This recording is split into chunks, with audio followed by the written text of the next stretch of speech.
बिस्मिल्लाहिर्रहमानिर्रहीम।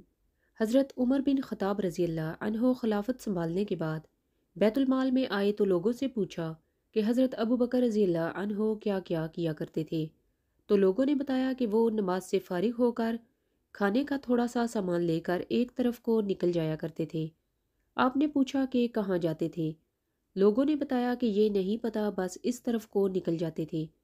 आप रज़ी अल्लाह अन्हो ने खाने का सामान लिया और उस तरफ को निकल गए, लोगों से पूछते हुए कि हज़रत अबू बकर रज़ी अल्लाह अन्हो किस जगह जाते थे। पता चलते चलते एक झोंपड़ी तक पहुंच गए।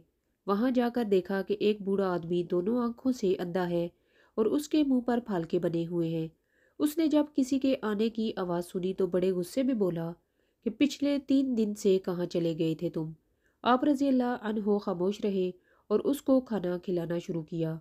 तो उसने गुस्से से कहा कि क्या बात है, एक तो 3 दिन बाद आए हो और खाना खिलाने का तरीका भी भूल गए हो। आप रज़ी अल्लाह अन्हो ने जब ये सुना तो रोने लगे और उसे बताया कि मैं उमर रज़ी अल्लाह अन्हो हूँ और वो जो आपको खाना खिलाते थे वो मुसलमानों के खलीफा अबू बकर रज़ी अल्लाह अन्हो थे और वो वफ़ात पा चुके हैं। जब उस बूढ़े ने ये बात सुनी तो खड़ा हो गया और कहा कि ए उमर, मुझे कलमा पढ़ा कर मुसलमान कर दे। पिछले 2 साल से वो आदमी रोज़ मेरे पास आता था और खाना खिलाता रहा। एक दिन भी उसने मुझे नहीं बताया कि मैं कौन हूँ।